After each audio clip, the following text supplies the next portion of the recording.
Good evening, and welcome to Kashmir Pen TV English Bulletin. I am Shazia, presenting today's top stories from Jammu and Kashmir and around the world. Prime Minister Narendra Modi today distributed more than 51,000 appointment letters to youths under the nationwide Rozgar Mela program.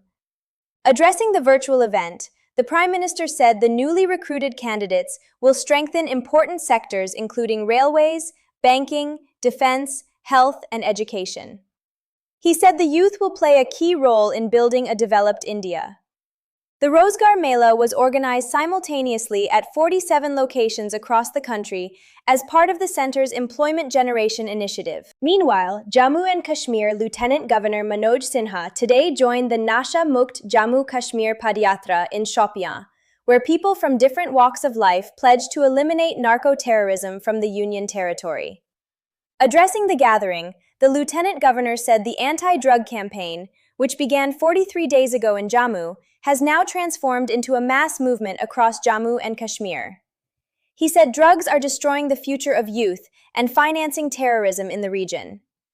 Manoj Sinha warned that strict legal action will be taken against anyone linked to drug networks, including officials or persons in public life. In another major development, the Jammu and Kashmir government has announced strict austerity measures for the financial year 2026 to 2027 in a bid to enforce fiscal discipline and reduce unnecessary expenditure.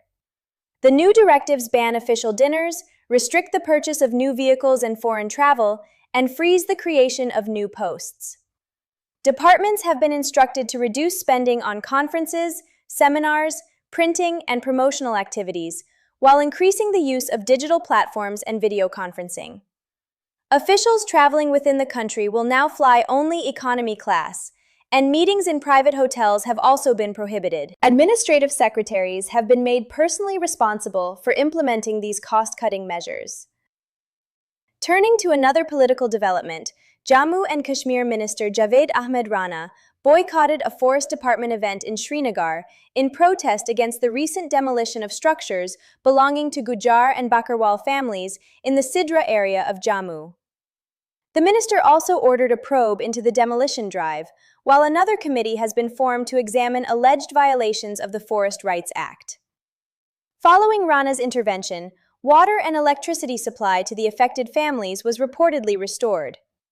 The issue has triggered political reactions across Jammu and Kashmir, with opposition parties accusing the administration of targeting tribal communities. Now moving to security-related developments. Inspector General of Police Kashmir, V.K. Birdy, chaired a high-level meeting at Police Control Room Kashmir to review security and logistical arrangements for Eid al-Adha celebrations and the Sri Amarnath Ji Yatra. Senior officers briefed the IGP on deployment plans, traffic management, and crowd regulation measures. Birdy directed enhanced surveillance, intensified patrolling, and strict implementation of standard operating procedures to ensure peaceful celebrations and a safe pilgrimage across Kashmir. From Ladakh, there appears to be progress in the prolonged deadlock between regional leaders and the center over constitutional safeguards and democratic governance. The Leh apex body and the Kargil Democratic Alliance have announced an in-principle agreement with the Government of India. The proposed framework reportedly includes special constitutional protections on the lines of Article 371 and a powerful elected government headed by a chief minister with administrative control over the Union Territory bureaucracy. In a religious and cultural message today, Mirwais-e-Kashmir Molvi Umar Farooq paid rich tributes to Hazrat Amir-e-Kabir Mir Syed Ali Hamadani on his 661st Urs.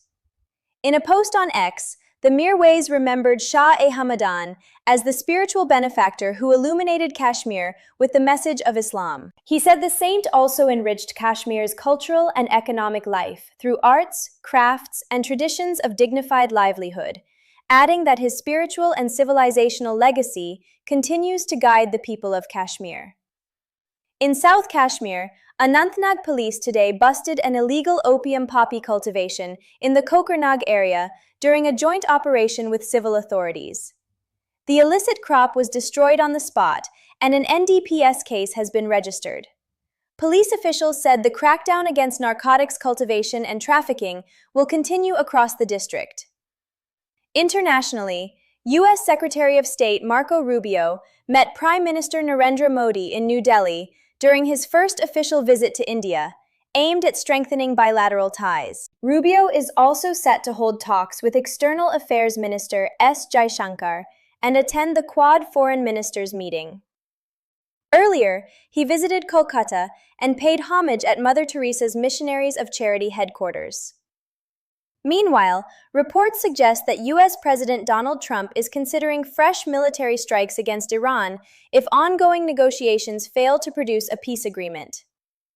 According to Axios, President Trump held a high-level meeting with his national security team to assess the situation.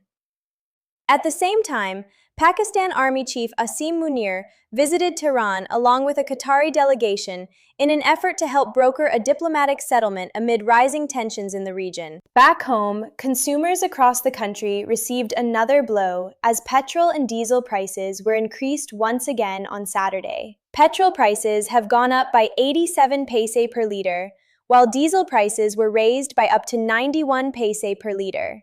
This takes the cumulative rise in fuel prices to nearly 5 rupees per liter in less than 10 days. Industry sources say the increases are linked to rising global crude oil prices, higher import costs, and a weakening rupee. And finally, weather update from the valley.